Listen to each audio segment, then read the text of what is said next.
Assalamualaikum warahmatullahi wabarakatuh. Saya Bara Umbara dari SDN Singkup, Kecamatan Pasawahan, calon guru penggerak Angkatan 9 Kabupaten Kuningan.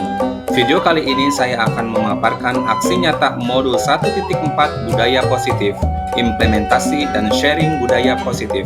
Selamat menyaksikan. Tujuan 1. CGP mengimplementasikan konsep-konsep inti dalam modul budaya positif di lingkungan kelas. 2. CGP membagikan atau sharing pemahaman dan pengalaman dalam menerapkan budaya positif kepada warga sekolah. 1. Mengimplementasikan konsep-konsep inti dalam modul budaya positif di lingkungan kelas. Tahap perencanaan, saya menyusun rencana pelaksanaan pembuatan keyakinan kelas, kemudian meminta izin dan berdiskusi dengan kepala sekolah dan rekan sejawat untuk melaksanakan keyakinan kelas dan sosialisasi budaya positif. Setelah itu, menentukan pelaksanaan kegiatan. Tahap pelaksanaan pertama saya menjelaskan tentang keyakinan kelas dan mekanisme pelaksanaannya, kemudian dilanjutkan saya menuntun murid menuliskan keyakinan kelas di kertas sticky note lalu menempelkannya pada papan yang sudah disediakan. Tahap terakhir adalah saya dan murid menyepakati nilai-nilai kebajikan pada keyakinan kelas yang sudah dibuat. Berikut merupakan kegiatan hasil dari keyakinan kelas sebagai implementasi budaya positif. Pertama, berkolaborasi dengan guru PAI dalam melaksanakan sholat duha dan sholat duha berjamaah. Kedua, penerapan senyum, salam, sapa, sopan dan santun sebelum masuk kelas dan ketika pulang. Ketiga, berdoa sebelum dan setelah pembelajaran. Keempat, murid mengikuti proses pembelajaran dengan semangat. Kelima, murid melaksanakan piket kelas. Keenam, berkolaborasi dengan guru PAI dalam kegiatan Jumat mengaji. Berikut adalah respon dari murid terkait dari keyakinan kelas yang telah kami buat dan sepakati bersama. Dan sudah disepakati bersama, yaitu 1. Saling menghormati satu sama lain. 2. Bertanggung jawab terhadap tugas yang diberikan. 3. Saling tolong menolong. 4. Saling jujur terhadap guru dan teman. 5. Bersikap sopan dan santun. 6. Saling menyayangi. Semoga dengan keyakinan kelas ini saya semakin bersemangat dalam belajar, hidup rukun dengan teman-teman, dan mampu bersikap yang baik sehingga suasana di kelas atau di sekolah nyaman untuk kami belajar. Terima kasih. Refleksi. Dalam menyusun keyakinan kelas, murid menunjukkan respon yang positif dan sikap antusias sehingga terjadi komunikasi dua arah. Meskipun masih ada murid yang kurang percaya diri untuk mengemukakan pendapatnya. Keterampilan dan ide atau gagasan yang dikemukakan oleh murid telah menunjukkan karakter yang sesuai dengan nilai-nilai profil pelajar Pancasila. Semakin terbiasanya murid berperilaku positif, semakin kuat nilai budaya berkarakter yang melekat dalam diri mereka, dan guru teruslah menuntun serta memberi teladan yang baik bagi muridnya. Adapun rencana perbaikan di masa mendatang antara lain, komitmen saya sebagai guru untuk tetap berbagi informasi positif demi kemajuan pendidikan dan pembelajaran yang berpihak pada murid. Mendorong murid untuk lebih percaya diri mengemukakan pendapatnya dan melakukan refleksi serta evaluasi secara berkala. 2. Membagikan atau sharing pemahaman dan pengalaman dalam menerapkan budaya positif kepada warga sekolah. Kegiatan sharing pemahaman dan pengalaman terkait budaya positif saya laksanakan dalam diseminasi budaya positif di SDN Singkup pada Jumat 13 Oktober 2023 dihadiri 13 peserta yang terdiri atas Kepala Sekolah SDN Singkup, Bapak dan Ibu Guru SDN Singkup, Komite Sekolah, dan perwakilan orang tua, serta operator sekolah yang bertugas mendokumentasikan selama kegiatan berlangsung. Berikut selengkapnya, selamat menyaksikan. Assalamualaikum warahmatullahi wabarakatuh. Waalaikumsalam warahmatullahi wabarakatuh. Selamat pagi dan salam sejahtera bagi kita semua. Yang terhormat Kepala Sekolah SD Negeri Singkup, yang kami hormati Bapak Ibu Guru SD Negeri Singkup, yang saya hormati Komite Sekolah, yang saya hormati perwakilan wali murid, yang saya hormati Bapak Bara selaku pemateri pada diseminasi budaya positif.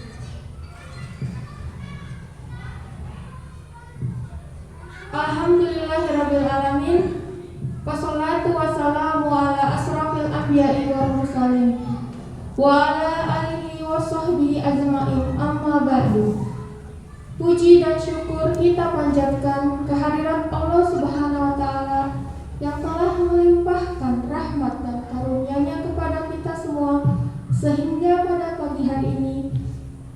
semua dapat berkumpul dan atas ridhonya kita diberi kesempatan untuk mengikuti acara implementasi budaya positif di sekolah dalam keadaan sehat walafiat. Salam dan salam mari kita panjatkan kepada Nabi Muhammad SAW, kepada sahabatnya, keluarganya, maupun kita selaku umatnya sampai akhir zaman. Amin, amin ya Allah ya Rabbal Alamin. Bapak Ibu yang saya hormati, perkenankanlah saya menyampaikan susunan acara pada pagi hari ini. Yang pertama adalah pembukaan. Yang kedua adalah sambutan dari Bapak Kepala Sekolah SD Negeri Singkup. Yang ketiga, penyampaian materi yang akan dibawakan oleh Bapak Bara Umbara. Dan yang keempat adalah sesi tanya jawab. Yang kelima, doa penutup. Yang keenam, penutupan. Dan yang terakhir adalah foto bersama. Baik Bapak Ibu yang saya hormati, untuk acara yang pertama yaitu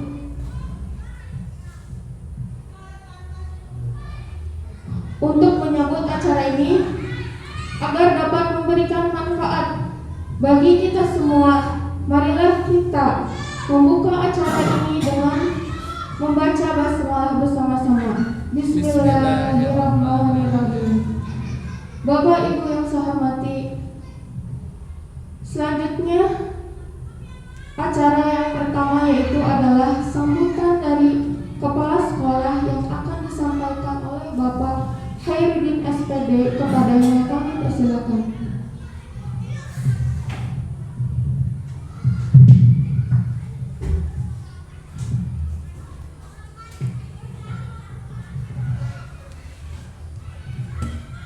Bismillahirrahmanirrahim. Assalamualaikum warahmatullahi wabarakatuh.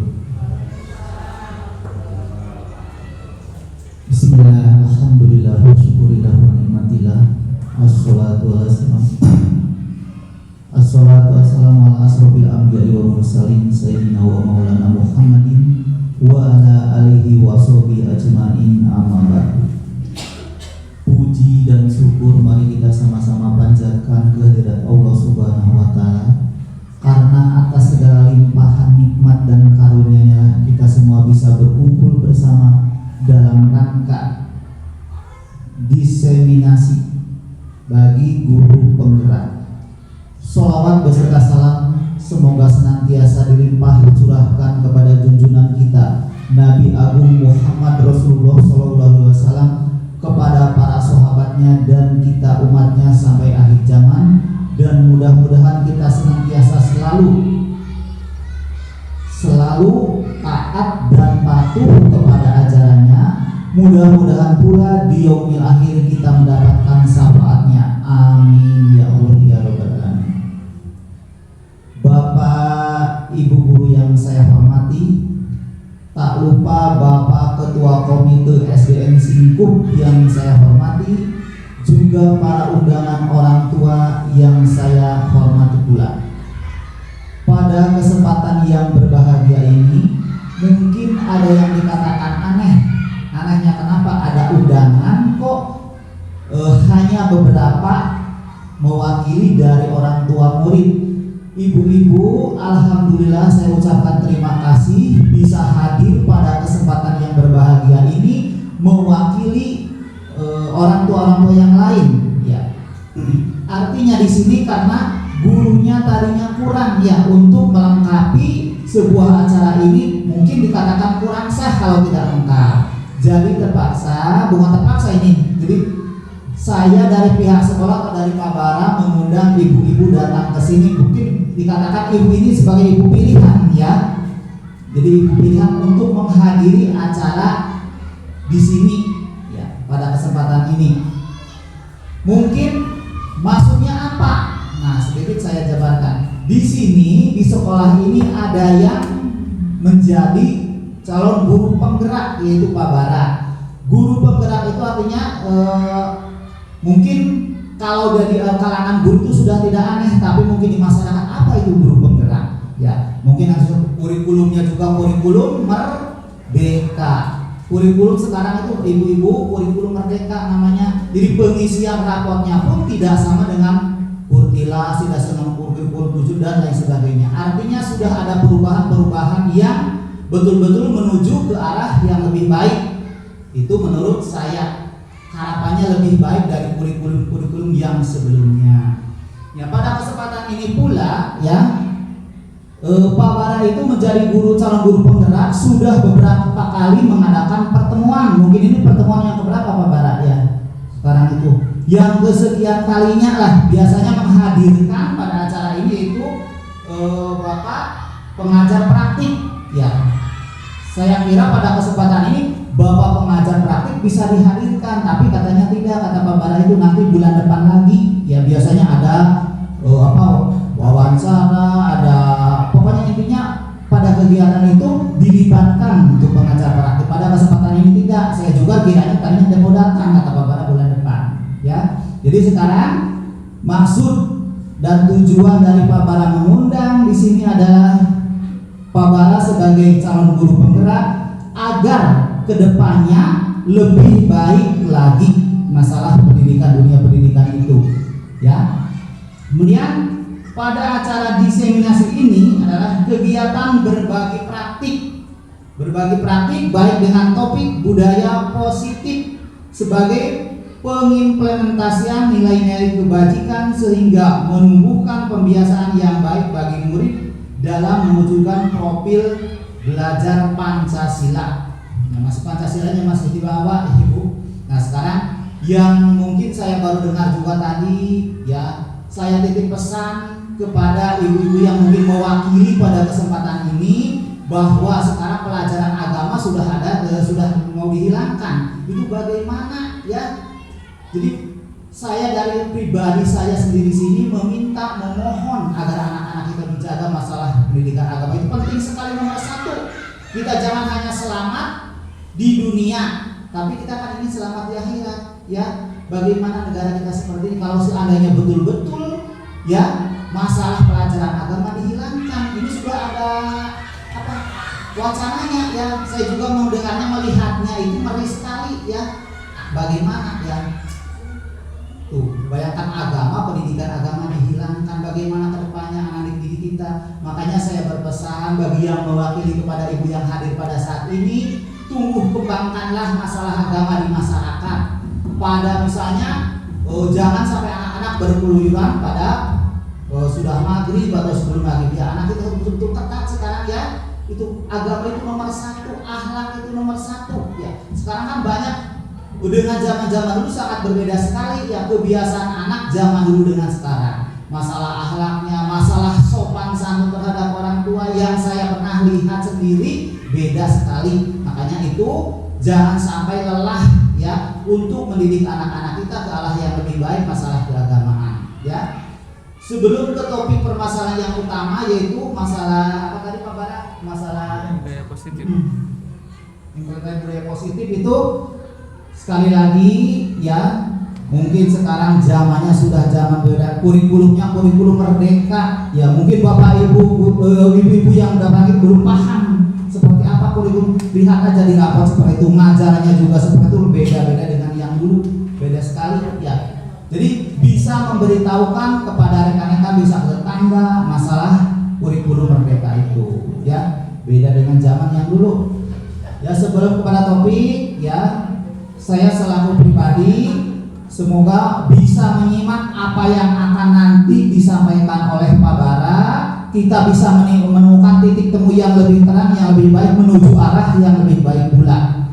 Kurang lebihnya mohon dimaafkan. Billahi taufiq wal hidayah. Wassalamualaikum warahmatullahi wabarakatuh. Waalaikumsalam warahmatullahi wabarakatuh.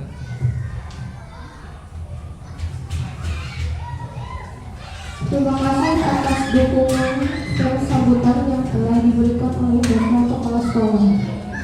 Bapak dan Ibu, kini kita memasuki acara inti, yaitu pemaparan materi mengenai implementasi budaya positif di sekolah yang akan disampaikan oleh Bapak Bara Umbara SPD. Kepadanya kami persilakan.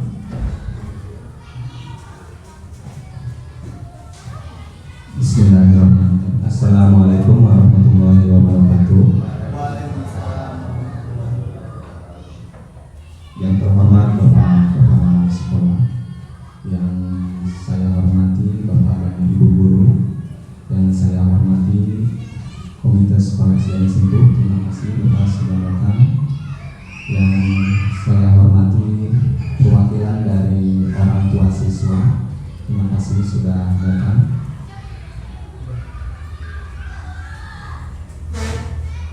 Alhamdulillahirabbil alamin wa bihi nasta'in ala umuri dunya wassalatu wassalamu ala asyrofil anbiya'i wal mursalin wa ala alihi wa sahbihi ajma'in amma ba'd.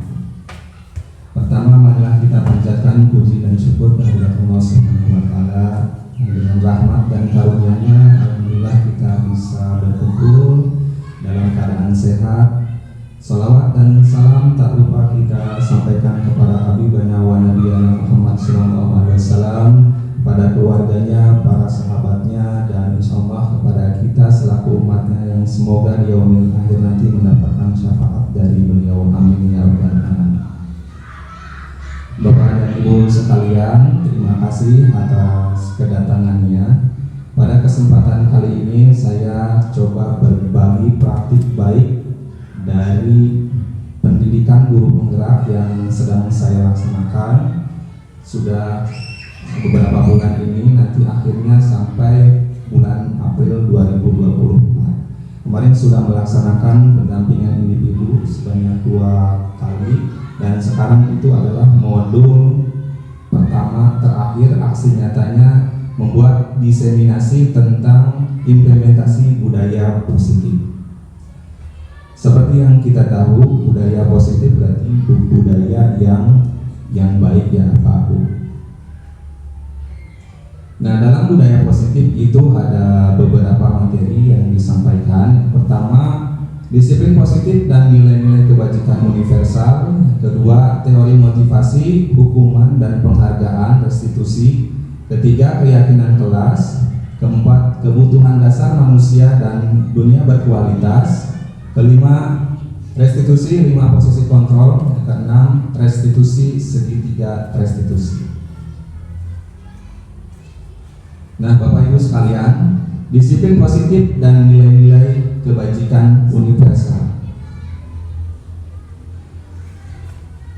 Seperti yang kita tahu, Bapak pendidikan kita Ki Hajar Dewantara dengan sistem amongnya,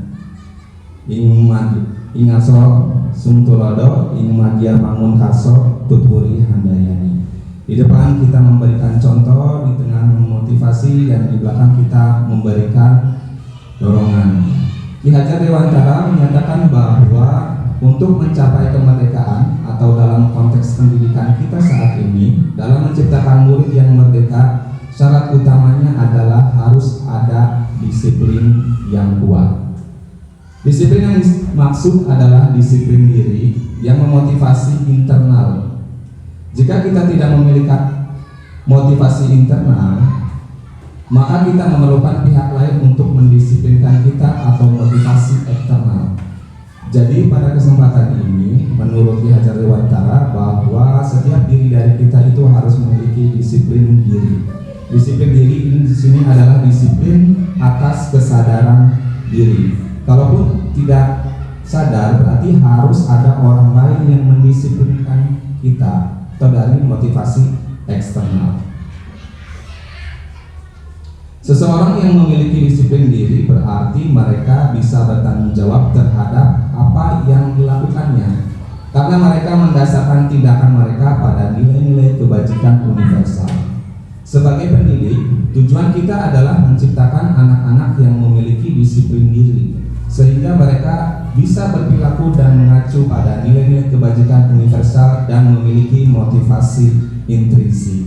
Jadi pada kesempatan ini kita coba untuk mengarahkan putra-putri kita supaya mereka memiliki disiplin diri. Disiplin diri dengan nilai-nilai kebajikan. Nilai-nilai kebajikan itu seperti apa? Nilai-nilai kebajikan itu berarti nilai-nilai atau perilaku yang baik. Jadi misalkan anak itu bisa bertanggung jawab, kemudian juga hormat, baik hormat kepada gurunya di sekolah, apalagi hormat kepada orang tua di sekolah, kemudian saling menyayangi satu sama lain, bukan hanya saja temannya di kelas, tetapi kepada kakak kelasnya, apalagi kepada adik kelasnya. Nilai-nilai kebajikan adalah sifat-sifat positif manusia yang memerlukan tujuan mulia yang ingin dicapai setiap individu. Dengan mengaitkan nilai-nilai kebajikan yang diyakini seseorang, maka motivasi intrinsiknya akan terbangun, sehingga menggerakkan motivasi dari dalam untuk dapat mencapai tujuan mulia yang diinginkan. Jadi nilai-nilai kebajikan universal yang tadi disebutkan itu diharapkan para peserta didik, putra-putri kita bisa berguna bukan hanya saja untuk dirinya tetapi untuk masa depannya, berperilaku yang baik, berguna untuk kehidupannya. Nah, dalam nilai-nilai kebajikan pada kurikulum Merdeka tadi sudah Pak Menteri sampaikan, itu harus mengacu pada profil pelajar Pancasila. Profil pelajar Pancasila ada 6 dimensi. Dimensi yang pertama itu beriman, bertakwa kepada Tuhan Yang Maha Esa dan berakhlak mulia. Yang kedua mandiri, ketiga benar kritis, keempat kreatif, kelima bergotong royong, yang keenam berkebinekaan global. Dan kemarin pun sudah dibahas berkaitan dengan visi sekolah. Visi SDN Singkup yaitu meningkatkan prestasi belajar berlandaskan iman dan takwa. Jadi visi SDN Singkup itu mengacu pada 2 dimensi profil pelajar Pancasila. Yang pertama beriman, bertakwa kepada Tuhan Yang Maha Esa dan berakhlak mulia. Kemudian juga mandiri, ya berlandaskan iman dan takwa itu mengacu pada dimensi yang pertama. Kemudian berprestasinya pada mandiri, ya, hasil dan belajar siswa. Jadi apa yang tadi disampaikan oleh Pak Menteri bahwa pelajaran agama itu akan dihapuskan, semoga itu hanya wacana ya Pak Bu, karena di sini di profil pelajar Pancasila itu ada beriman, bertakwa kepada Tuhan Yang Maha Esa dan berakhlak mulia. Ya, berarti kaitannya dengan iman dan takwa kita sesama manusia, apalagi dengan Tuhan, seperti itu ya Pak Bu. Yang kedua yaitu teori motivasi, hukuman dan penghargaan, kemudian restitusi. Nah, motivasi perilaku manusia itu didasarkan pada 3 hal. Yang pertama adalah motivasi untuk menghindari ketidaknyamanan atau hukuman.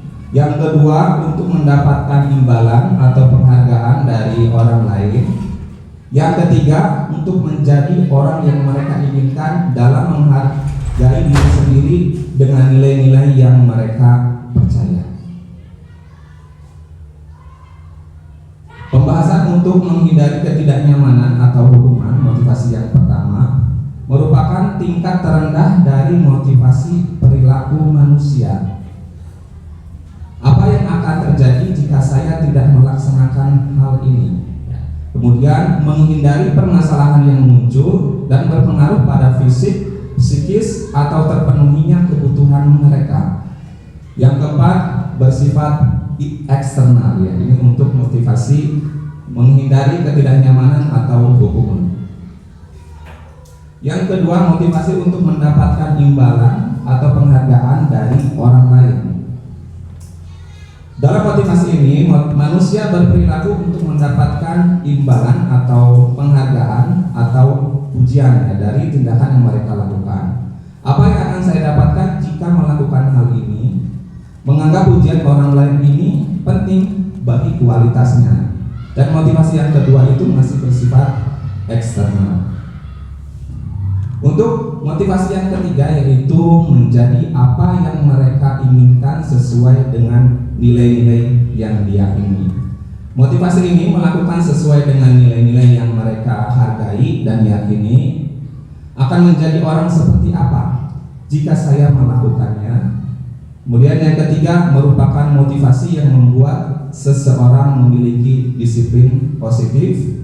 Dan motivasi yang ketiga itu motivasi internal ya, berasal dari dalam diri. Kalau dua motivasi sebelumnya itu eksternal dari luar, motivasi yang ketiga itu bersifat internal dari dalam diri.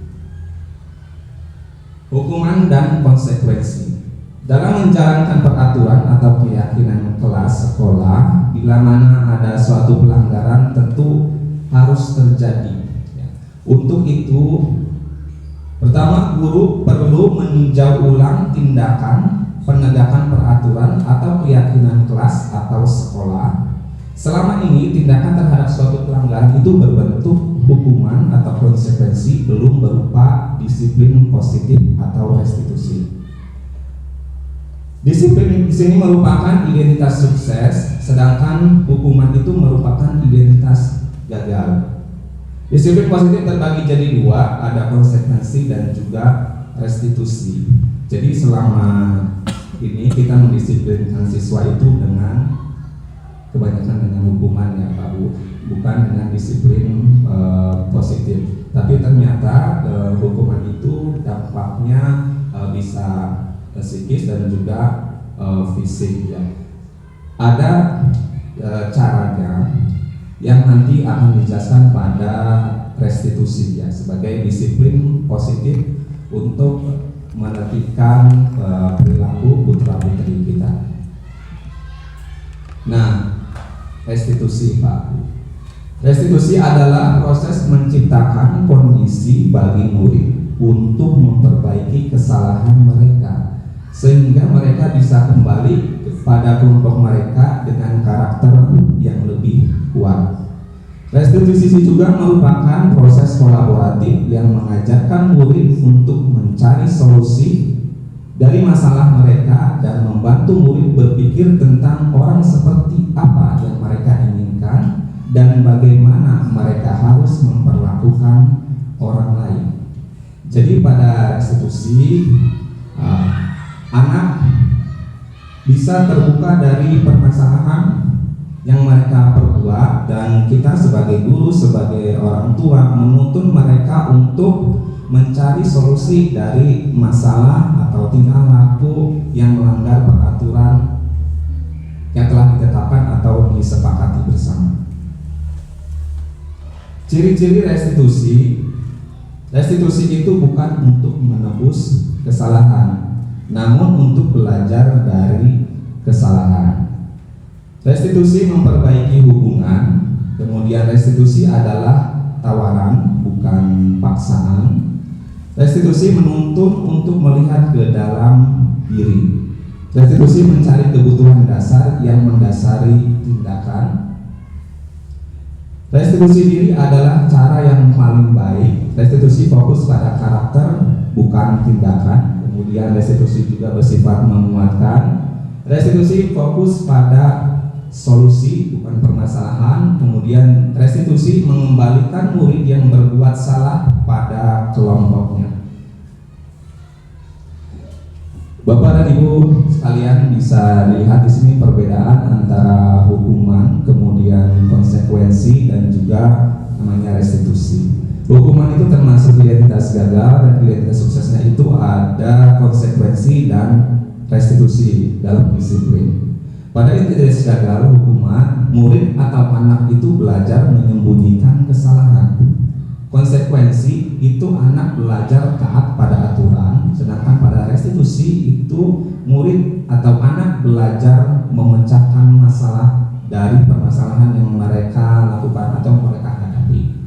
Kemudian pada identitas gagal hukuman, mencoba mengontrol anak dengan penguatan negatif. Dalam hal ini membayar impas dari kesalahan. Kemudian pada konsekuensi mencoba mengontrol anak dengan penguatan positif, dan restitusi itu anak paham bahwa dirinya sendiri yang pegang kendali kontrol. Ketiga, Hukuman itu dampak pada muridnya, murid bisa marah, kemudian merasa bersalah, rendah diri, dan bisa mengasingkan diri. Ya, bisa aja putra-putri kita itu enggan untuk sekolah kembali karena dihukum oleh bapak ibu gurunya atau karena mendapatkan perilaku tindakan yang tidak baik dari teman-temannya. Nah, untuk identitas sukses dari konsekuensi dampaknya kehilangan hak, waktu jeda seorang diri, dan juga penahanan. Pada restitusi, murid atau anak itu tidak kehilangan waktu, namun bersemangat untuk memperbaiki diri. Hukuman tiba-tiba sifatnya, kemudian tidak diharapkan atau sangat melukai. Konsekuensinya dibuat oleh guru dan murid. Untuk restitusi itu dibuat oleh murid. Berikutnya, hukuman itu menyakitkan. Guru menjalani konsekuensi dengan menyalahkan, mengkritik, menyindir, merendahkan, contoh. Untuk konsekuensi, membantu guru menyatakan peraturan, melakukan peringatan, dan menerapkan konsekuensi. Pada restitusi, sifatnya sebagai menguatkan, guru menyebutkan keyakinan kelas, membimbing kerangka acuan berpikir restitusi murid atau anak. Saat kita berulang kali menjanjikan hadiah kepada anak-anak agar berperilaku bertanggung jawab atau kepada seorang murid agar mereka mempelajari sesuatu yang baru atau kepada seorang karyawan agar melakukan pekerjaan yang berkualitas, kita sedang berasumsi mereka tidak dapat melakukannya atau mereka tidak akan memilih untuk melakukannya. Al-Fiqh mengatakan bahwa penghargaan maupun hukuman adalah cara-cara mengontrol perilaku seseorang yang menghancurkan potensi untuk pembelajaran yang sesungguhnya. Nah, dalam hal ini kita tahu bahwa ternyata penghargaan maupun hukuman itu mengontrol perilaku seseorang yang menghancurkan potensi, ya, sehingga ada solusinya, yaitu pendisiplinan dengan restitusi. Tadi yang sudah saya sampaikan bahwa restitusi itu kita menggali permasalahan, anak terbuka dari permasalahan tersebut, kemudian kita sebagai orang tua, sebagai guru menuntun mereka untuk mencari solusi dari permasalahannya, dan diharapkan putra-putri kita atau anak didik kita tidak mengulangi kesalahan yang sama dari perilaku mereka. Yang ketiga, keyakinan kelas. Mengapa keyakinan kelas? Nilai-nilai kebajikan yang menekankan pada keyakinan kelas seseorang akan lebih memotivasi dari dalam. Seseorang akan lebih tergerak dan bersemangat untuk menjalankan keyakinannya daripada hanya sekedar mengikuti serangkaian peraturan tertulis tanpa makna. Murid pun demikian, mereka perlu mendengarkan dan memahami arti sesungguhnya tentang peraturan-peraturan yang diberikan, apa nilai-nilai kebajikan di balik peraturan tersebut, apa tujuan utamanya, dan menjadi tidak tertarik atau takut sehingga hanya sekedar mengikuti serangkaian peraturan-peraturan yang mengatur mereka tanpa memahami tujuan mulianya. Dalam hal ini, contoh dari keyakinan kelas yaitu saling menyayangi dan menghargai, kemudian saling tolong-menolong dalam kebaikan, selalu bersikap positif, bertanggung jawab, berkomitmen terhadap setiap tugas. Jadi, kenapa keyakinan kelas bukan peraturan kelas? Karena kalau keyakinan kelas itu dibuat oleh murid, guru sebagai pembimbing di sini, kemudian dari keyakinan yang sudah dibuat oleh murid diharapkan murid mampu untuk melaksanakan keyakinan kelas yang telah dibuat secara bersama. Yang keempat, kebutuhan dasar manusia dan dunia berkualitas. Kebutuhan dasar manusia itu terdiri dari 5, Bapak Ibu sekalian. Kebutuhan dasarnya pertama adalah kebutuhan dasar untuk bertahan hidup. Yang kedua, kebutuhan dasar penguasaan. Kemudian yang ketiga, kebutuhan dasar kesenangan. Yang keempat, kebebasan. Yang kelima, kebutuhan dasar akan kasih sayang dan rasa diterima. Kebutuhan dasar manusia yang untuk membangun budaya sekolah yang positif dengan lingkungan yang aman dan mendukung murid untuk menjadi pribadi yang berdaya dan bahagia. Salah satu upaya yang dapat dilakukan guru adalah memahami kebutuhan dasar yang mendasari perilaku murid. Ketika semua kebutuhan dasar sudah terpenuhi, maka seorang anak akan tumbuh seimbang dan bahagia. Nah, bagaimana ketika kebutuhan dasar itu tidak terpenuhi? Ya, ketika kebutuhan dasar itu tidak terpenuhi dengan baik, maka anak mengalami emosi negatif. Emosi negatif itu seperti kecewa, bosan, sedih, atau melakukan tindakan yang bertentangan dengan nilai-nilai kebajikan dan melanggar aturan. Perilaku buruk anak itu terjadi karena respon dari tidak terpenuhinya kebutuhan dasar tersebut, baik salah satu ataupun beberapa dari kebutuhan dasar yang tidak terpenuhi tersebut. Kapasitas untuk berubah ada di dalam diri kita. Jika kita dapat mengidentifikasi kebutuhan apa yang mendorong perilaku kita, maka perubahan perilaku positif dapat dimulai dengan mencari solusi untuk memenuhi kebutuhan tertentu dengan cara yang baik, dengan cara yang positif. Berikutnya tentang dunia berkualitas. Jadi dunia berkualitas itu adalah tempat khusus dalam pikiran kita, tempat kita menyimpan gambaran representasi dari semua hal yang diinginkan, bisa berisi orang-orang atau hal-hal dan apa saja yang terbaik dalam hidup kita dan membuat merasa bahagia serta terpenuhinya kebutuhan dasar. Yang kelima yaitu restitusi sebagai posisi kontrol. Bapak Ibu sekalian, restitusi itu suatu program disiplin positif yang berpusat pada murid, yang dikembangkan oleh Dian Gosen dengan pendekatan restitusi ya, melalui risetnya sebagai teori kontrol. Berkesimpulan ada 5 posisi kontrol yang diterapkan seorang guru, orang tua ataupun atasan dalam melakukan kontrol.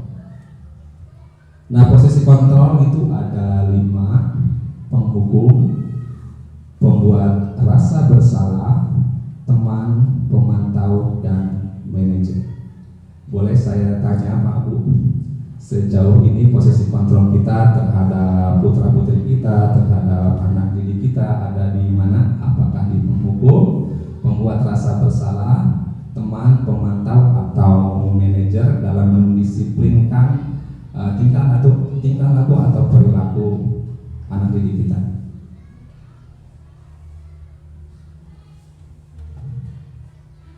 Ada di mana kalau Bu Moni?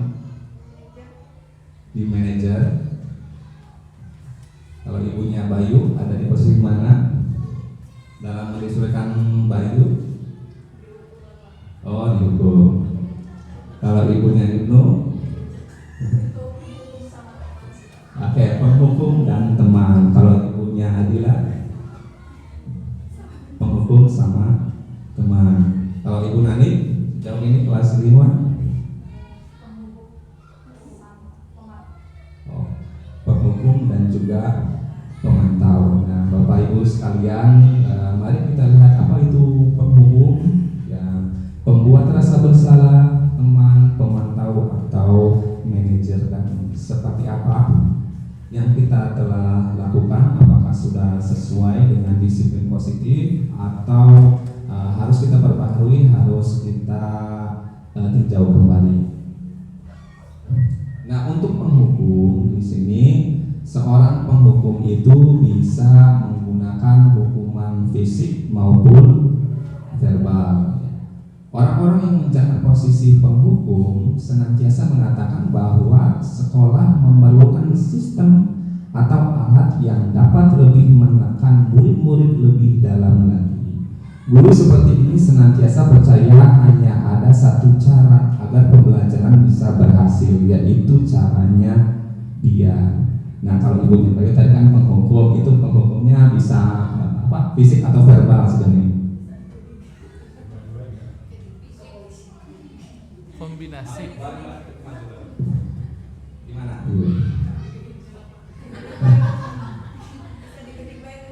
Oh, itu hukuman fisik. Ya, kalau ibunya Ulfa boleh fisik atau verbal biasanya mendisiplinkan putra putrinya di rumah. Oh, dikasih beri masukan berarti sekarang. Ibunya Ibnu tergantung kondisinya. Oke, boleh.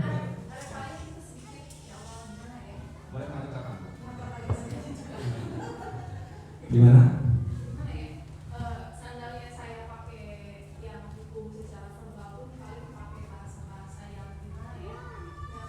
Contohnya kayak gini ya Allah nu, kenapa sih sedikit aja kamu apa namanya nakalnya cukup sedikit aja bisa nggak sih kayak gitu? Sebenarnya itu emang nggak bagus juga sih, tapi semaksimal mungkin saya gunakan bahasa-bahasa yang nggak terlalu menyakitkan walaupun emang itu apa namanya secara verbal agak nggak bagus sih. Ya fisik sih biasa Pak. Kita siri apa Ibunya Arya sejauh ini fisik atau verbal?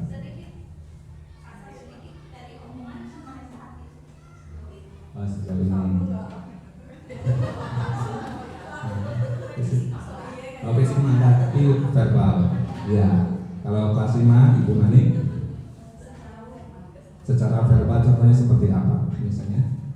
misalkan kita menasihati apabila menurut tersebut melakukan kesalahan. Melakukan kesalahan. Baik, jadi sejauh ini kebanyakan penghukum ya Bu ya, baik secara fisik maupun verbal. Cuma fisik di sini mungkin kita jangan sampai melukai yang terlalu dalam seperti itu ya Bu ya. Ya, kita tahu juga aturan, kita juga tatanan. Baik, terima kasih ibu-ibu sekalian. Nah, yang kedua itu posisi kontrol pembuat rasa bersalah. Berarti sesuai dengan namanya ya. Ini merasa bersalah. Siapa yang merasa bersalah di sini? Berarti korban yang merasa bersalah.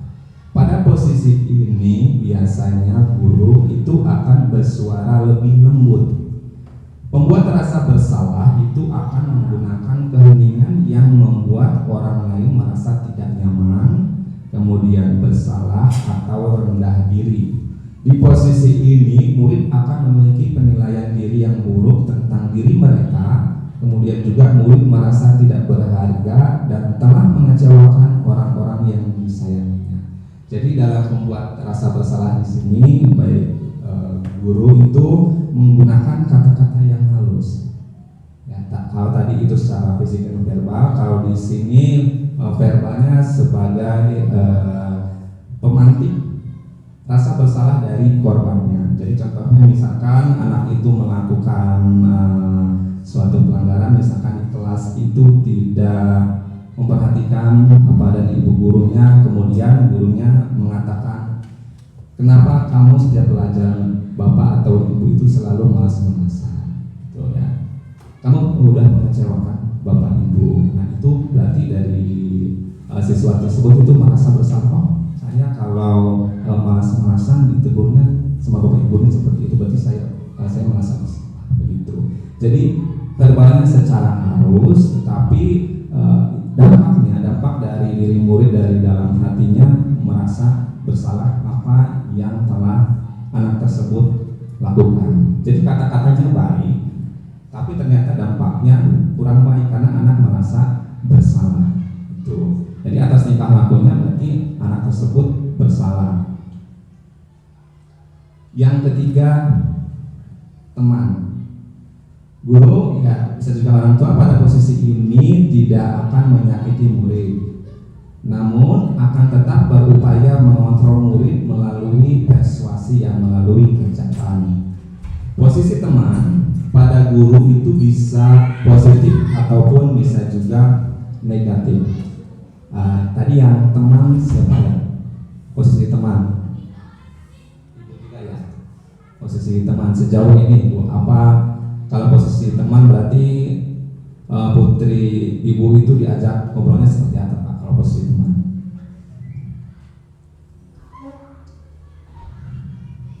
Curhat. Curhat.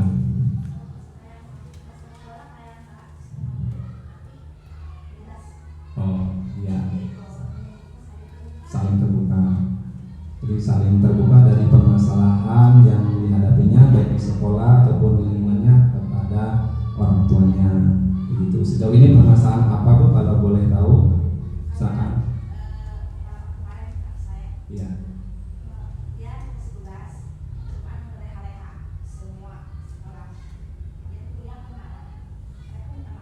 Iya. Oke.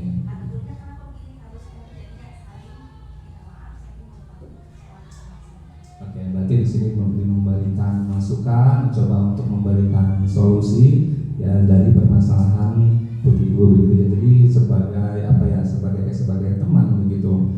Nah, Bapak Ibu sekalian, ternyata untuk posisi kontrol teman itu ada positifnya dan ada negatifnya. Ya, kalau positifnya anak itu bisa terbuka dari permasalahannya, masuk kepada Bapak Ibu gurunya. Dan ada negatifnya. Negatifnya ternyata anak bisa ketergantungan. Mungkin kalau wali kelas 6 bagus juga. Kalau kelas 6 itu kan mulai masa pubertas ya, terutama yang perempuan itu. Jadi biasanya kalau yang perempuan bagus itu kadang mungkin karena wali kelasnya laki-laki, jadi mereka malu gitu. Jadi ini pun jadi pembelajaran untuk saya. Mungkin saya harus berkolaborasi dengan guru-guru perempuan, ada Bu Uni, Bu Omi yang memang sedikit banyaknya tahu tentang masa pubertas untuk perempuan. Karena kalau perempuan pasti curhatnya kepada ibu gurunya, ya bukan bapak gurunya. Mungkin kalau bapak gurunya canggung, gitu beda halnya dengan anak laki-laki. Dan Bapak Ibu sekalian, negatifnya anak bisa ketergantungan. Jadi ketika segala sesuatu yang berlebihan itu ternyata tidak baik ya. Kita sebagai guru juga harus memposisikan waktu dan tempatnya. Bagaimana atau saatnya jadi teman itu di posisi bagaimana, saatnya kita untuk tegas bagaimana. Nah, untuk saatnya ketika teman anak memang bisa terbuka atas permasalahannya, sehingga kita coba untuk menuntun murid istilahnya menemukan dari solusi permasalahan mereka. Kita coba bimbing mereka. Nah, negatifnya adalah ketergantungan. Jadi si anak itu hanya nurut ke guru yang menganggap teman. Ketika gurunya itu berhalangan hadir atau tidak hadir di kelas, ada guru yang masuk memberikan pengarahan atau tugas, biasanya anak itu nggak mau. Jadi hanya nurut dengan guru yang merasa dianggap teman olehnya. Seperti itu. Ya. Yang berikutnya adalah posisi pemantau. Dalam posisi pemantau berdasarkan pada peraturan-peraturan dan konsekuensi. Seorang pemantau sangat mengandalkan penghitungan, catatan, data yang dapat digunakan sebagai bukti atas perilaku seseorang.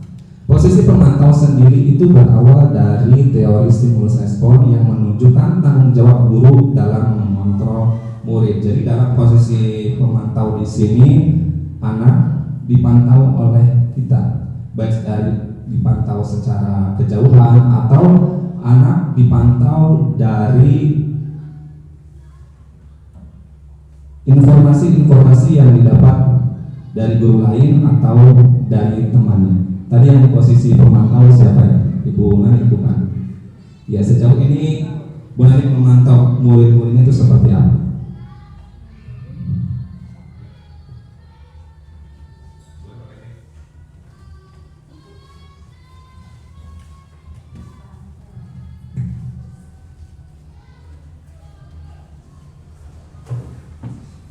Jadi saya sebagai guru mengawasi murid-murid bagaimana murid-murid tersebut berperilaku yang mengawasi siswa perilakunya seperti apa di sekolah.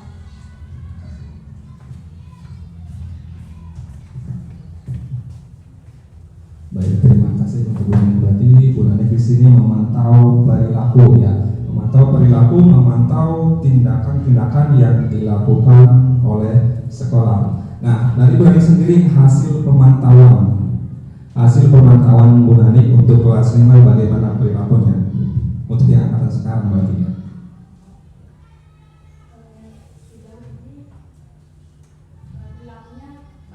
Sejauh ini perilakunya baik dan semoga perilaku baik itu bisa berlanjut untuk nanti di kelas 6 dan bukan hanya saja di kelas 6 tetapi di kehidupan mereka, keseharian mereka dan ketika mereka dewasa ya.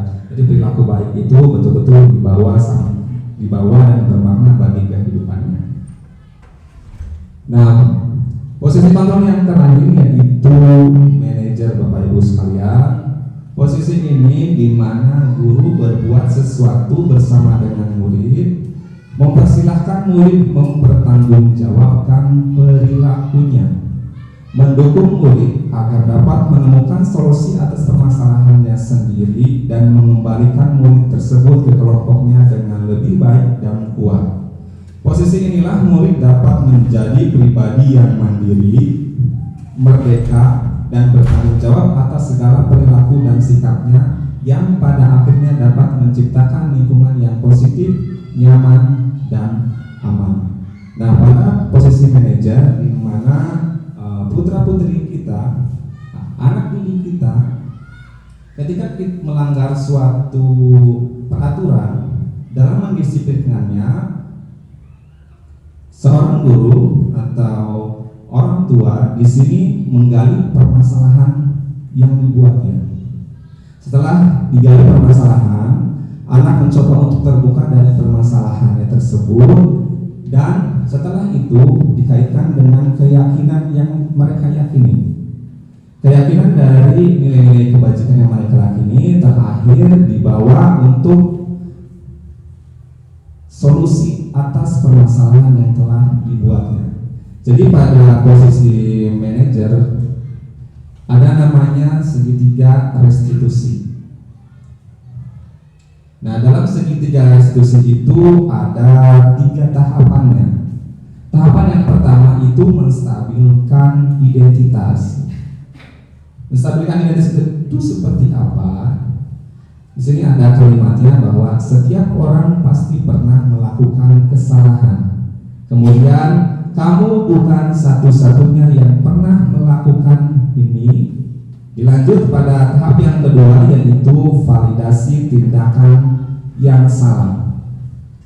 Validasi tindakan yang salah, kalimatnya tentu kamu punya alasan mengapa kamu melakukan itu. Kemudian adakah cara yang lebih efektif untuk mendapatkan apa yang kamu butuhkan? Yang ketiga, menanyakan keyakinan kelas. Keyakinan kelas apa yang telah disepakati, terus kemudian kamu ingin menjadi orang yang seperti apa. Jadi sebelum pada posisi manajer, ternyata kita harus membuat keyakinan terlebih dahulu. Ya, bisa kalau di kelas berarti keyakinan kelas, kemudian di rumah keyakinan siswa atau putra-putri untuk di rumah.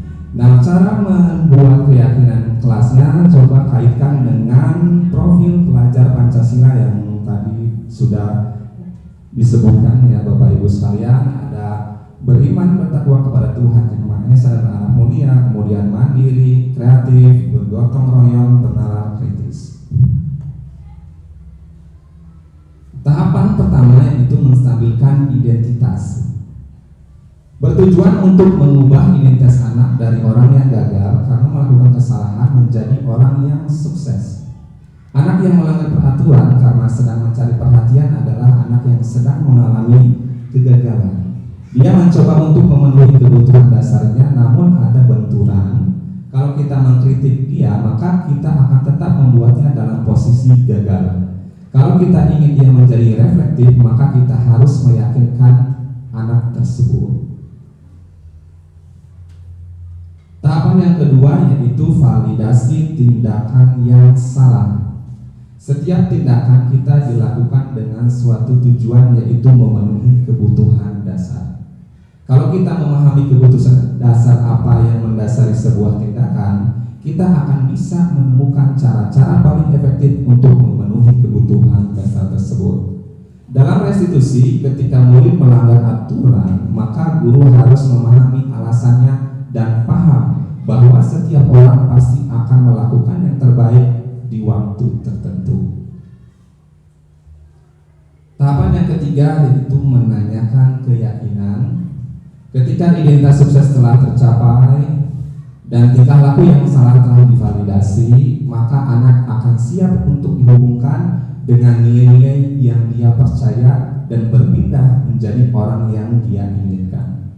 Guru dan orang tua itu dapat membantu dengan bertanya seperti apa jika mereka menjadi orang seperti itu. Ketika anak sudah mendapatkan gambaran yang jelas, guru dapat membantu anak-anak tetap fokus pada gambaran tersebut. Nah, Bapak Ibu sekalian, dari beberapa posisi kontrol, ternyata yang paling ideal itu adalah posisi penghukum, pemantau, teman atau manajer, ya, sebagai posisi manajer. Dan tadi Ibu Moni sebagai posisi manajer, ya. Oke, boleh diceritakan sejauh ini dalam mendisiplinkan kelas 2? Iya. Iya. Sejauh ini sih saya sebagai seorang guru, saya merasa orang yang bertanggung jawab untuk mendidik, membimbing, mengarahkan para murid atau peserta didik untuk bisa menjadi anak yang rajin belajar, anak yang semangat belajarnya, dan juga baik. Ya, terima kasih. Nah, untuk tahapan manajer, berarti kita harus membuat keyakinan terlebih dahulu, ya. Cara membuat keyakinannya sudah saya sampaikan, sederhana Pak Bu. Kaitkan dengan kontekstual mereka, ya, mulai dari misalkan saling tolong menolong atau saling menyayangi, bertanggung jawab. Jadi ketika putra putri kita atau anak didik kita melanggar peraturan, misalkan mereka tidak piket, ya, coba kita panggil mereka dan kita gali, kita analisis kebutuhan dasar apa yang tidak terpenuhi. Berarti kalau tidak piket, berarti kenapa tidak melaksanakan piket. Kemudian juga kaitkan dengan keyakinan kelas, ya, keyakinan kelas apa yang sudah dibuat, pasti melaksanakan tanggung jawab dengan baik, ya. Setelah itu baru kita tuntun anak untuk mencari solusinya. Jadi ternyata bukan kita yang memberikan solusi, tetapi membiarkan atau kita coba untuk mereka mengemukakan solusi apa yang terbaik dari tindakan yang mereka lakukan, baiknya seperti apa. Seperti itu Bapak Ibu sekalian untuk posisi kontrol manager.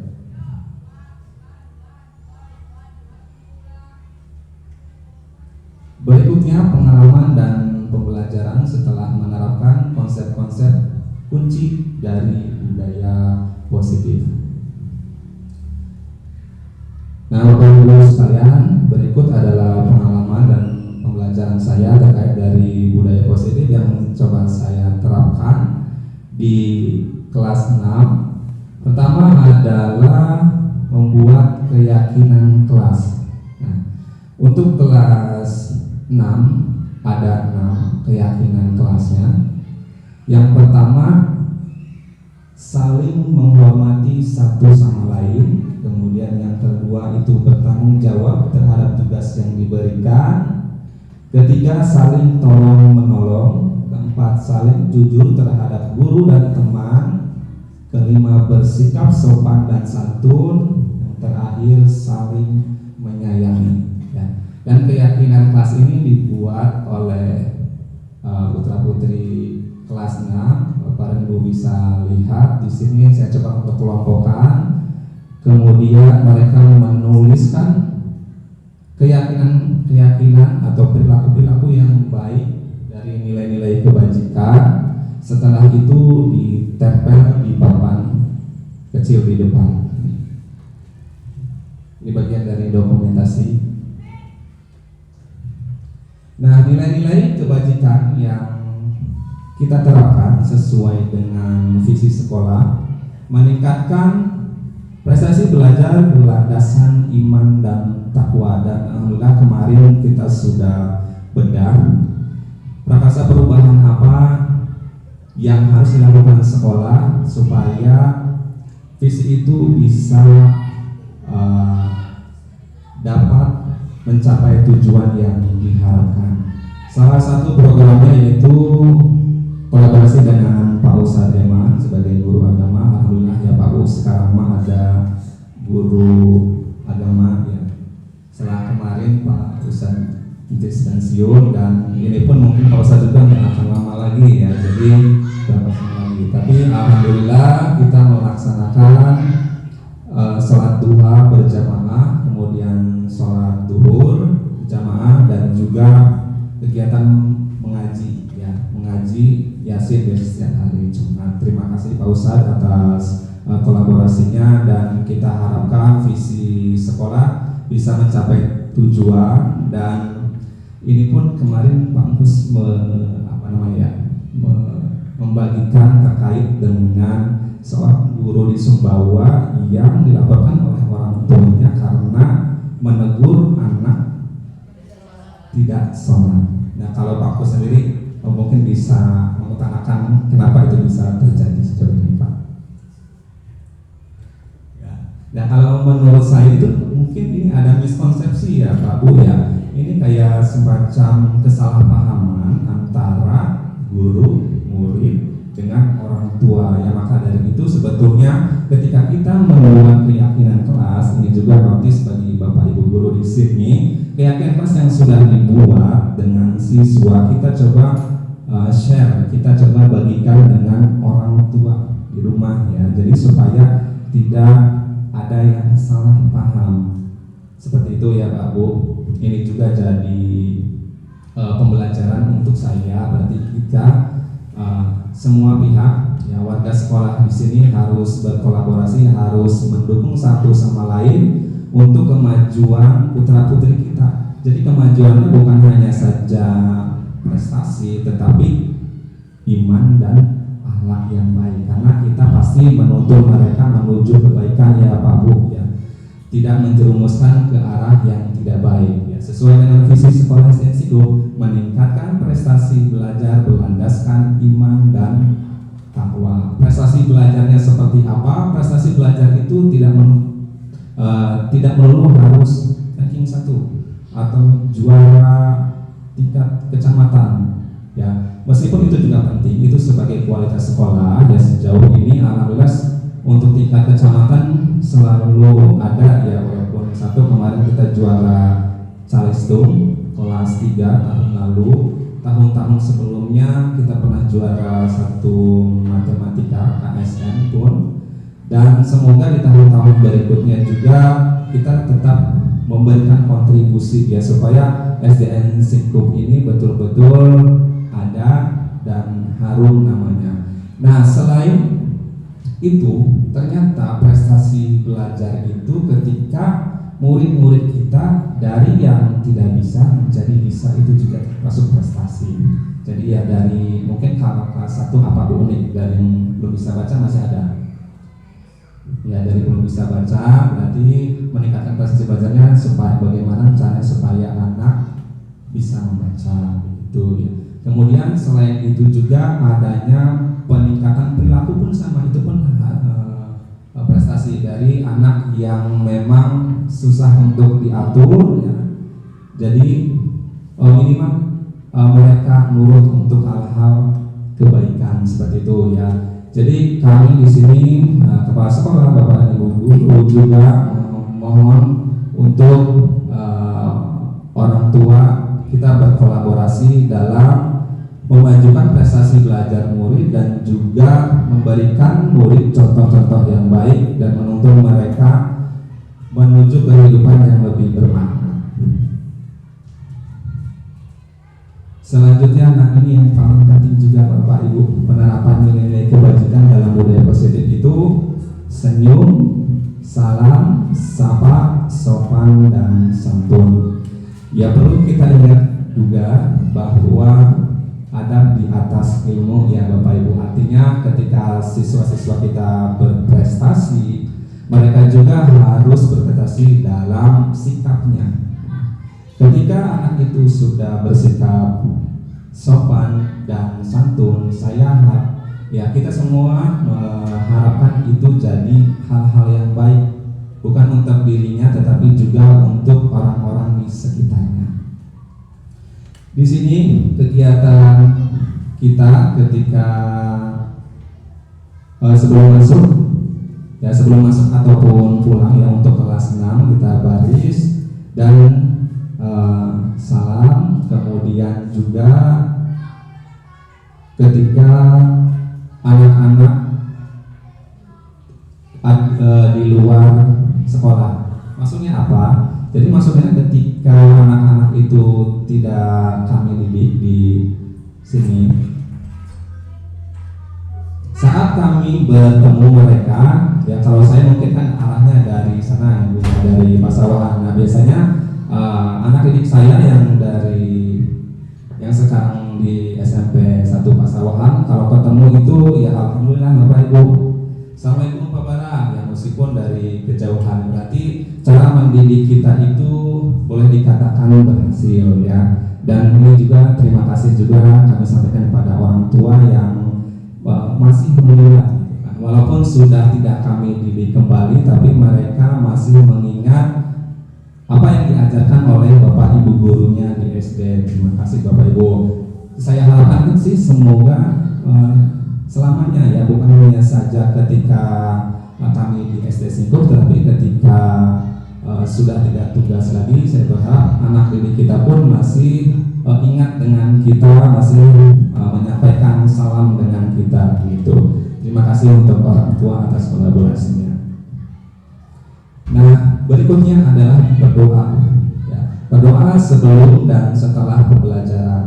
Hal ini penting ya Pak Bu. Kenapa setiap kegiatan kita itu harus selalu berdoa, baik sebelum maupun setelah kegiatan, karena diharapkan dengan doa kegiatan kita baik pembelajaran atau hal apapun itu bisa diberkahi dan semoga bisa jadi keselamatan bukan hanya saja di dunia tapi keselamatan nanti di akhirat ya. Dan dengan doa-doa yang kita panjatkan, semoga itu menjadi amal jariah bukan hanya saja oleh gurunya tetapi oleh murid kita, oleh putra putri kita.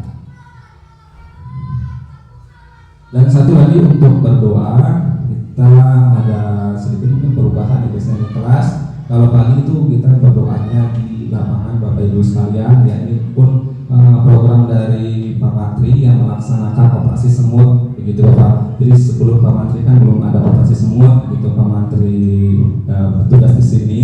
Salah satu programnya adalah melaksanakan operasi semut ya Pak ya.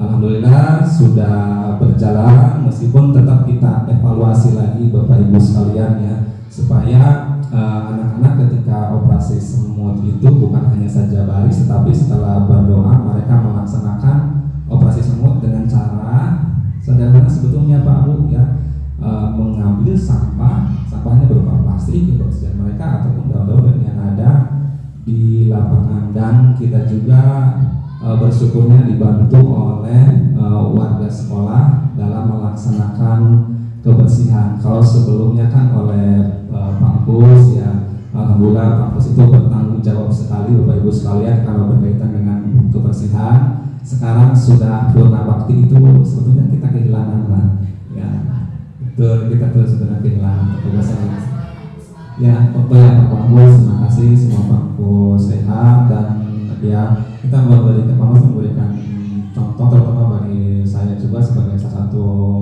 panutan ya. Dan berikutnya ini Bapak Ibu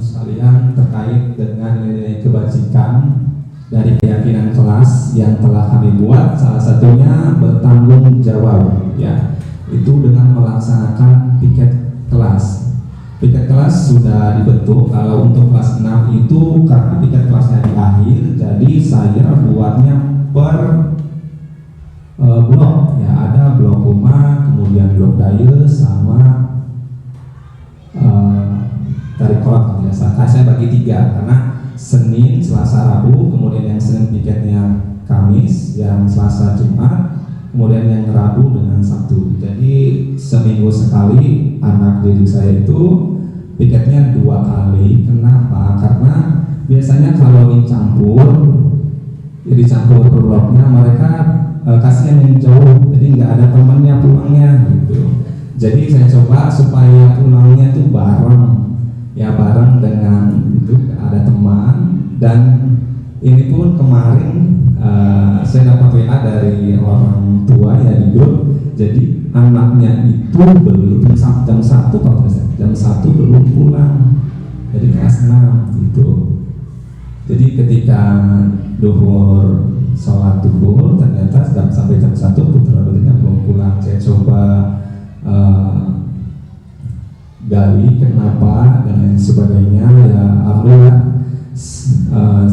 sampai sejauh ini tidak ada lagi, ya, karena ada putra kelas 6 yang sampai jam 1 katanya belum pulang begitu. Dan saya coba tanya kepada anaknya, memang belum terbuka, ya, belum terbuka. Waktu itu saya coba nanti gali lagi supaya mereka setelah berdoa pulang sekolah, kemudian juga melaksanakan piket saat duhur, bisa langsung pulang ke rumahnya dan melaksanakan atau mengikuti pembelajaran keagamaan di MD atau mengaji dengan ustadznya, seperti itu. Nah, Bapak Ibu sekalian, ini penerapan segitiga restitusi yang saya coba terapkan dengan salah satu murid saya, ya.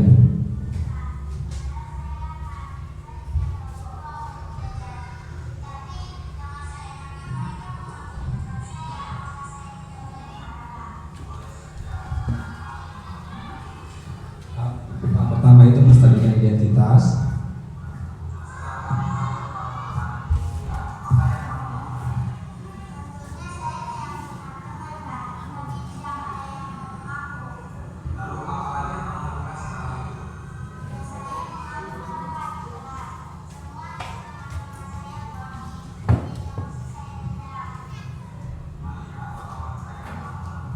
Tahap yang kedua, validasi tindakan yang salah.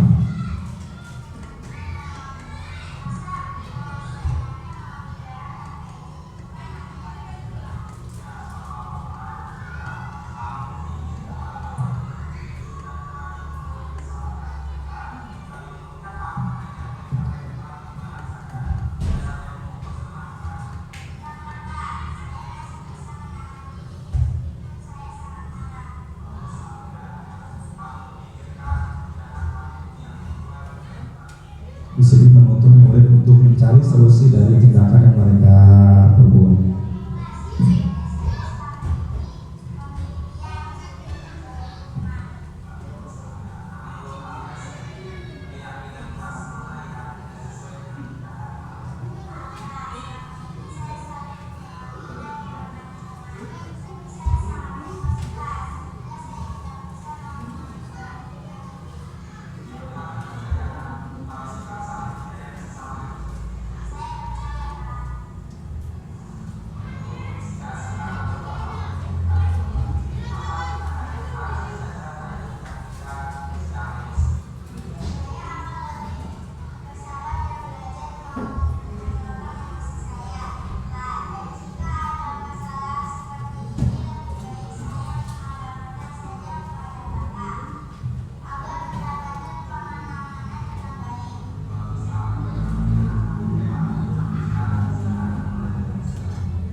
Baik Bapak Ibu sekalian, demikian disiplin positif yang saya dapat sampaikan, dan penerapan tadi merupakan refleksi inspirasi bagi saya dan semoga bisa menjadi contoh bagi Bapak Ibu guru di SD Singkup maupun orang tua di rumah, karena dengan kita berupaya untuk berdisiplin positif, diharapkan putra-putri kita itu tidak melakukan kesalahan yang sama dan diharapkan mereka bisa belajar dari kesalahan yang telah mereka perbuat. Kesimpulan, proses penumbuhan budaya positif itu membutuhkan keterlibatan semua pemangku kepentingan di sekolah, dalam hal ini kepala sekolah, bapak dan ibu guru, komite, dan juga orang tua siswa, agar terciptanya budaya positif yang dapat mengembangkan karakter murid yang merdeka belajar. Barangkali demikian Bapak Ibu guru dan orang tua, menteri juga terkait dengan implementasi budaya positif yang coba saya terapkan di SD Singkup. Akhir kata, saya mohon maaf atas segala kesalahan, tutur kata yang terucap, dan saya ucapkan terima kasih sekali kepada kepala sekolah, kepada ibu guru, kemudian komite yang sudah hadir, kampus, terima kasih, dan juga orang tua murid dalam hal ini perwakilannya. Semoga dengan kebaikan Bapak dan Ibu sekalian untuk hadir di sini menjadi amal jariah untuk Bapak dan Ibu, dan saya harapkan semoga kita mampu mengantarkan murid menuju kebahagiaan yang kita impikan selama-lamanya. Barangkali demikian, terima kasih.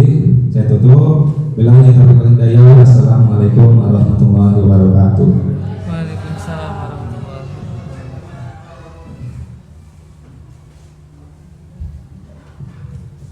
Terima kasih kepada Bapak Bara Umbara SPD atas pemaparan materi yang luar biasa. Mari kita semua beri tepuk tangan yang meriah.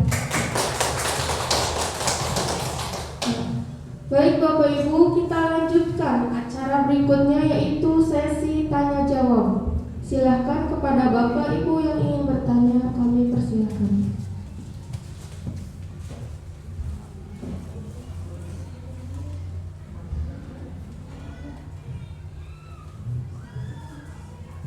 Silakan Bu Nani.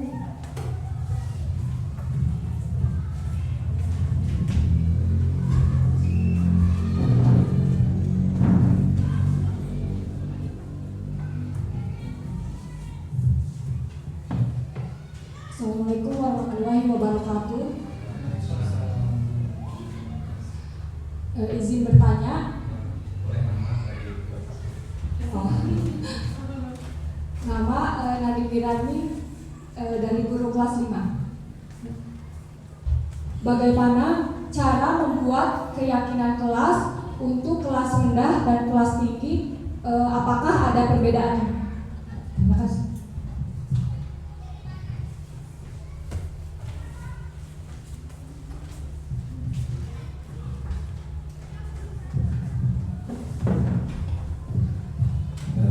Terima kasih untuk Bu Nanik ya. Bagaimana cara membuat keyakinan kelas untuk kelas rendah dan kelas tinggi? Apakah ada perbedaannya? Tentunya ada Bapak Ibu ya. Kalau untuk kelas rendah itu 4 sampai 5 keyakinannya. Kelas tinggi itu 5 sampai 7. Kenapa? Supaya anak itu bisa ingat ya. Kalau untuk kelas rendah atau kelas tinggi jangan terlalu banyak, misalkan 10 jangan ya Pak Bu. Kelas rendah 4 sampai 5, kelas tinggi itu 5 sampai 7, supaya anak itu betul-betul mengingat apa yang mereka yakini. Takutnya ketika terlalu banyak anak lupa. Jadi satu aja nggak ingat, apalagi 10 misalkan. Jadi sesuaikan 4 sampai dengan 5 untuk kelas rendah, untuk kelas tinggi itu 5 sampai 7 keyakinan kelasnya. Dan kaitan dengan kontekstual dari diri murid ya, di lingkungan kelasnya ataupun di lingkungan rumahnya. Kemudian cara membuatnya, pertama kita sampaikan dulu ke putra putrinya tujuan dari keyakinan kelas itu apa. Jadi disampaikan, anak-anakku hari ini kita buat keyakinan kelas. Keyakinan kelas itu apa Bu? Pak? Keyakinan kelas ini tujuannya untuk mendisiplinkan kita semua ya, agar suasana pembelajaran aman, nyaman, kemudian juga kalian bisa melaksanakannya dengan sebaik-baiknya dengan tertib. Setelah itu Bapak dan Ibu coba anak bagi jadi beberapa kelompok. Jadi kelompoknya bisa berbaris atau sesuai dengan apa yang Bapak dan Ibu guru bisa. Setelah bagi kelompok, kemudian anak diberi kertas. Kertasnya bisa kertas warna atau kertas putih biasa. Kemudian coba kaitkan dengan nilai-nilai kebajikan. Jadi misalkan bagaimana supaya kamu itu bisa piket tepat waktu. Bagaimana caranya supaya kalian itu mampu untuk menyelesaikan tugas dengan baik. Jadi kita coba kaitkan. Jadi gurunya coba tuntun. Nanti biasanya anak itu langsung berarti harus saling menyayangi antar teman gitu. Kemudian setelah didapatkan, selanjutnya adalah ditempel Bapak Ibu. Ya, di contohnya bisa kelas 6 di sini kita tempel ada 6. Nah, bagaimana kalau kata-katanya itu mirip atau sama? Ya, misalkan saling menyayangi atau saling rukun, nah pilih salah satu di antara itu. Jadi itu juga untuk meminimalisir terlalu banyaknya keyakinan kelas. Setelah itu baru disampaikan, disepakati bersama dan dievaluasi. Jadi keyakinan kelas bisa saja dibuat 1 semester sekali. Kita coba lihat perkembangannya seperti apa. Kalaupun ada yang perlu ditambahkan, kalaupun ada yang perlu dirubah. Mungkin kalau untuk kelas rendah, karena ada beberapa yang belum bisa baca atau bisa tulis, jadi ibu gurunya bisa saja di depan. Ya, pertama kita coba kaitkan dengan kontekstualnya. Ibu saling menyayangi. Terus saling menyayangi. Sepakat dengan ini? Sepakat, biasanya seperti itu. Barangkali itu Bu Nani. Jadi pertama jangan terlalu banyak supaya anak itu ingat dengan keyakinan kelasnya. Kemudian untuk kelas rendah bisa juga berkolaborasi dengan orang tuanya dihadirkan juga, dibimbing juga, itu juga bisa seperti itu. Terima kasih Bu Nani.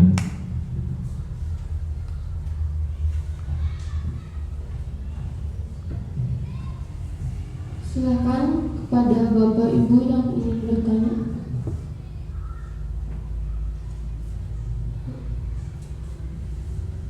Unik, ada pertanyaan? Cukup, Pak? Cukup.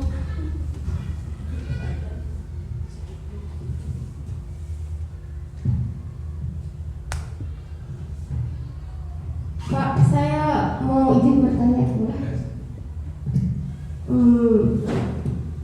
Izin bertanya ya Pak. Pertanyaannya masih seputar keyakinan kelas. Menurut Bapak, apakah perlu adanya sanksi atau hukuman bagi siswa yang melanggar keyakinan kelas? Dan yang kedua adalah, jika memang diperlukan, sanksi atau hukuman apa yang harus guru lakukan kepada siswa yang melanggar keyakinan kelas? Terima kasih. Baik Bapak Ibu, ya. Ketika melanggar keyakinan kelas, apakah perlu ada hukuman atau sanksi? Ya, tergantung dari posisi kita ya. Kalau posisi kita idealnya manajer, berarti siswa yang melanggar keyakinan kelas tersebut diharapkan anak tersebut mencari solusi. Kita tuntun untuk mencari solusinya. Jadi kalau posisi kita manajer, anak tidak dihukum. Tetapi ya, kita coba kaitkan kenapa kamu melakukan hal tersebut. Nah, berarti ada kebutuhan dasarnya. Jadi misalkan apa permasalahan kelas 2 apa biasanya kalau anak itu melanggar keyakinan kelas? Oke, berbicara kasar ya. Berbicara kasar di sini berarti ada kebutuhan dasar yang tidak terpenuhi dari siswa tersebut. Jadi misalkan kurangnya kasih sayang dari orang tuanya misalkan, atau dari bapak dan ibu gurunya. Jadi kita coba gali permasalahannya, kenapa anak tersebut bisa berkata kasar. Jadi langkahnya adalah kita coba diskusikan dengan anak tersebut, kita coba panggil, kita coba tanyakan kenapa kamu berkata kasar begitu, apakah mencontohnya siapa, apakah di rumah juga sama, atau kamu mencontoh teman siapa. Setelah itu anak akan terbuka kenapa dia melakukan hal tersebut, berkata kasar ya. Setelah terbuka baru kita kaitkan dengan keyakinan yang telah dibuat. Berarti kayak kamu itu sudah tidak mematuhi keyakinan yang sudah dibuat. Ingat bahwa keyakinan kelas itu betul-betul harus disepakati bersama ya, baik oleh guru, oleh murid, dan coba kolaborasi juga dengan orang tua. Setelah anak itu tahu keyakinan kelas yang telah dilanggar, baru tahap yang ketiga adalah kita tuntun anak tersebut untuk mencari solusi agar anak tersebut tidak melakukan atau tidak menggunakan kata-kata kasar lagi. Ya, jadi kalau posisi manajer anak tidak dihukum, tetapi bagaimana caranya anak itu mencari solusi supaya tidak berkata kasar kembali. Seperti itu sih Bu Monik. Jadi betul-betul pada posisi manajer anak dituntun oleh guru kenapa dia melakukan kesalahan, kemudian keyakinan kelasnya kenapa dilanggar.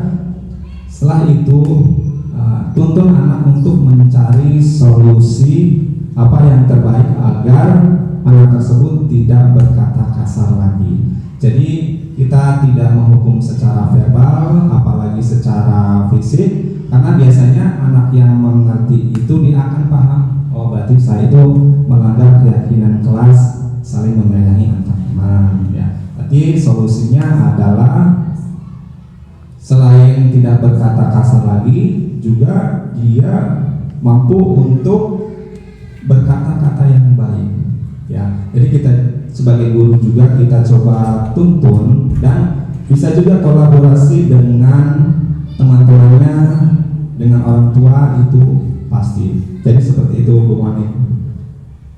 Untuk peserta tidak ada hukuman, dan diharapkan juga siswanya bisa mengerti dari pelanggaran yang telah mereka lakukan. Demikian Bu Monik. Terima kasih.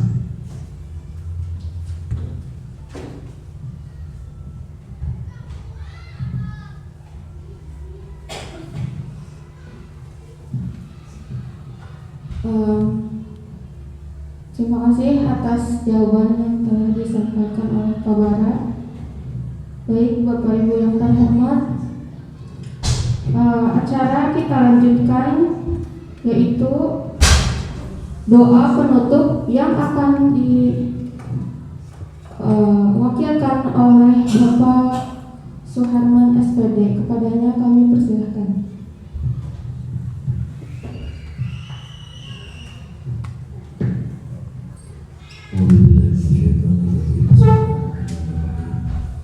اللهم صل وسلم على سيدنا وحبيبنا وشفيعنا وكريمنا وزكينا ومولانا محمد ورزقنا جعل وتبارك كل صحبة رسول الله اجمعين آمين يا الله يا رب العالمين. بسم الله الرحمن الرحيم. الحمد لله رب العالمين حمدا يعظم نعمه ويكافئ مزيد. ربنا لك الحمد كما ينبغي لجلال وجهك الكريم وعظيم سلطانك. اللهم صل على سيدنا محمد وعلى آل سيدنا محمد. اللهم اغفر لنا ولوالدينا وارحمهما كما ربيانا صغارا. ربنا هب لنا من أزواجنا